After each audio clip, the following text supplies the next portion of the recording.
Quand je repense au vaccin, j'ai des images. Je vois le maire de New York qui a un hamburger dans la main, puis il dit comme je me suis vacciné, je peux maintenant profiter de cet excellent hamburger. Free fries when you get vaccinated? I got vaccinated.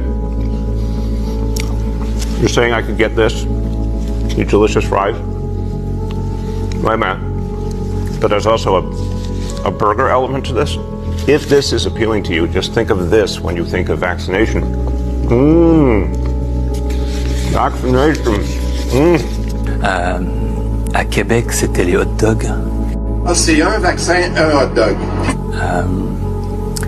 À Genève, c'était les fellations. La maison close qui proposait les fellations aux vaccinés. Formidable.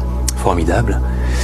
On avait le pape François qui parlait d'un geste d'amour en évoquant la vaccination. On avait des épidémiologistes autoproclamés comme Klaus Schwab qui disait personne ne sera en sécurité tant que tout le monde ne sera pas vacciné. Ou Bill Gates qui disait qu'il faut vacciner tout le monde pour éviter la circulation du virus. Everyone who takes the vaccine is not just protecting themselves, but reducing their transmission. Sur l'efficacité sur la transmission, là, c'est là que ça a vraiment dérapé.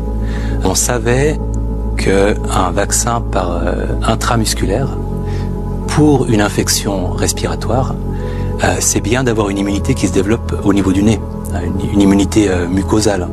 Et évidemment, quand c'est par intramusculaire, ça ne permet pas le développement de cette immunité-là.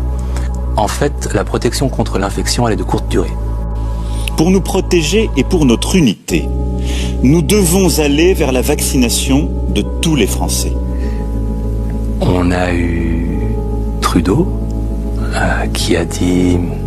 Mais il y a aussi des gens qui sont farouchement opposés à la vaccination. Ils sont extrémistes. Qui croient pas dans la science, qui sont souvent misogynes, souvent racistes aussi. C'est un petit groupe, mais qui prend de la place.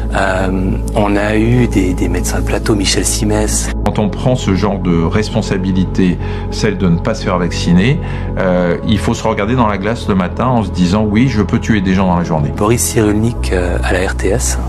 Et il y a des gens en France qui sont en train de se regrouper dans des réactions émotionnelles et non pas raisonnables pour demander à ce qu'on n'impose pas le vaccin. On n'a pas le droit de tuer ses parents et de rendre malades les enfants. Tout était faux, mais ça faisait le tour du monde.